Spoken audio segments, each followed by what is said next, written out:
नमस्कार दोस्तों, डियर किसान में आपका स्वागत है। मैं हूं आपका दोस्त परवीन और भाई फ़िलहाल खड़ा हूं इसरवाल गांव जो कि भिवानी हरियाणा में पड़ता है। और हमारे साथ अमरजीत भाई हैं जो कि इसरवाल से ही हैं और यहां पर ऑर्गेनिक सब्जियों की खेती करते हैं। अलग अलग प्रकार की क्रॉप्स के अलग अलग मॉडल यहां पर तैयार करते हैं। तो इनसे बात करते हैं। यहाँ पर हम बात करेंगे सरसों के बारे में, क्योंकि पिछले साल इन्होंने सरसों का अपना एक नया मॉडल, ये मॉडल नया तो नहीं कह सकते, काफ़ी पुराना जो है मॉडल है। जो हमारे बुजुर्ग होते थे वो भी सरसों के साथ में चने की खेती करते थे, लेकिन उसी मॉडल को इम्प्लीमेंट करने की काफ़ी ज़्यादा कोशिश ये कर रहे हैं, लगातार उसमें चेंजेस कर रहे हैं। तो पिछली साल जो सरसों के साथ में चना इन्होंने लगाया था वो किस प्रकार से लगाया था और कैसा उसका उत्पादन रहा, उसका रिज़ल्ट क्या रहा, क्योंकि इनकी जो पिछली वीडियो थी वो लाखों किसान भाइयों ने देखी है और वो वीडियो लगातार चल रही है और उसके नीचे ऐसे कमेंट आ रहे हैं कि आपने उसका रिज़ल्ट नहीं बताया।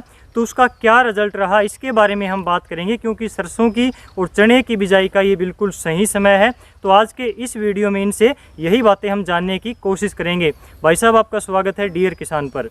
नमस्कार जी। जी, तो सबसे पहले तो आप यही बताइए कि जो हमने पिछले साल जो मॉडल आपने ट्राई किया था सरसों के साथ चने का, और ख़ास तौर से बात करें कि आपने ड्रिप के ऊपर लगाई थी, बिल्कुल कम बीज डाला था, तो वो सरसों की वैरायटी कौन सी थी? सबसे पहले ये बात बताएं, उसके बाद में हम रिजल्ट के ऊपर आते हैं।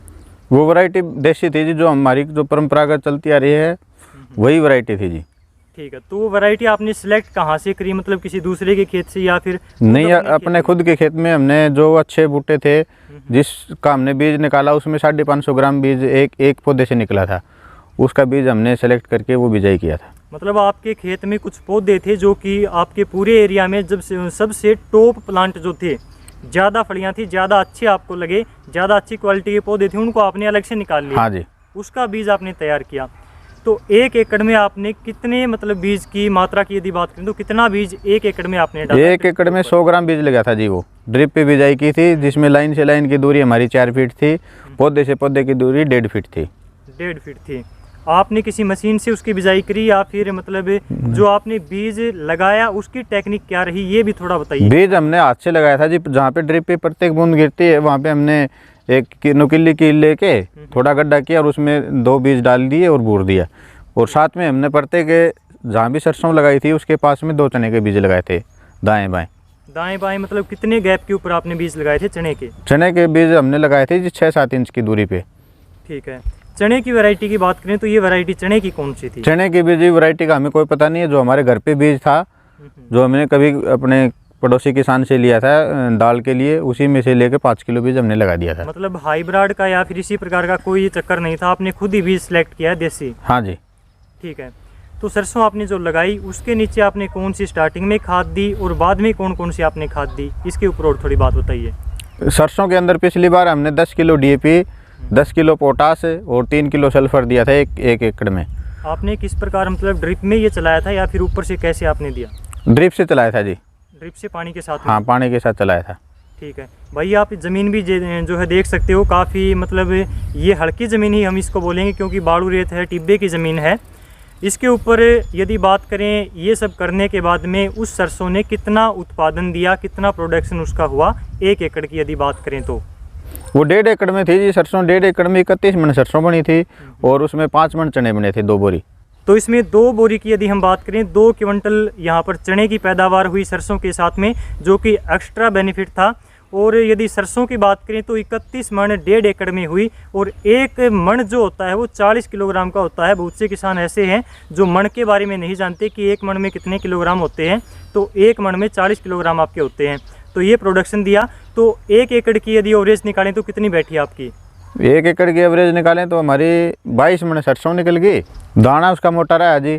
और तेल की बात करें तो हमने तेल अपने घर पे जो गाँव में जो आते हैं ट्रैक्टर वाले, उनसे तेल निकलवाया तो 33 किलो तेल निकला था जी 1 क्विंटल में। 1 क्विंटल में 33 किलो तेल, यानी कि जो नॉर्मल जो सरसों होती है उससे ज़्यादा निकला। ये देखो जी, लैब का वक्त तो पता नहीं कितना होती है लैब, लेकिन आमतौर पे जो किसान निकलवाते हैं ना तो 28 से 30 के आसपास निकलता है। वो ट्रैक्टर से निकलवाते हैं तो ट्रैक्टर से कम निकलता है, और हमारा पूरा 33 किलो निकला था जी। ठीक है, तो ये तो बात हुई पुराने वाले मॉडल की। यदि कोई इनसे हमारे से जो कोई क्वेश्चन यदि छूट गया हो तो आप पूछ सकते हैं कमेंट में, उसका रिप्लाई आपको मिलेगा और अगली वीडियो में हम उसको कवर करेंगे। लेकिन उसके बाद में अब हम आते हैं इस मॉडल पर। क्या आपने वही सेम मॉडल इस बार सरसों और चने का लगाया है या फिर उसमें क्या क्या आपने चेंजेस किए हैं? अब की बार हमने चेंज किया है जी। अब पिछली बार हमने बीज से बीज की दूरी 1.5 फीट रखी थी, उसको हमने बढ़ा के 3 फीट कर दिया है।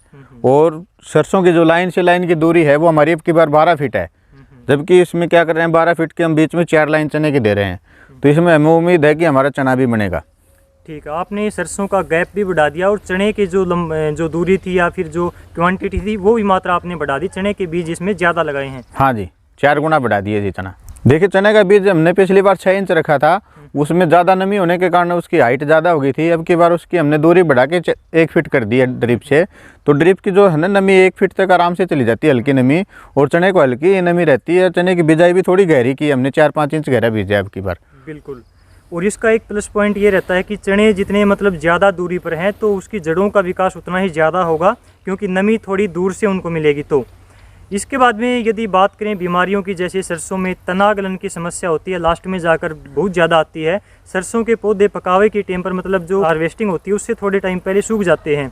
तो ऐसी तना गलन की या फिर पत्ते पीले होकर गिर जाते हैं, ऐसी कोई प्रॉब्लम आपके सामने आई हो? बिल्कुल भी कोई समस्या नहीं आई जी, बिल्कुल आखिर तक बिल्कुल सेफ पौधा था, क्योंकि ज़्यादा दूरी होने के कारण में अच्छे से हवा का आवागमन अच्छा रहा, तो उसमें ये फंगस वगैरह की कोई समस्या नहीं आई जी में।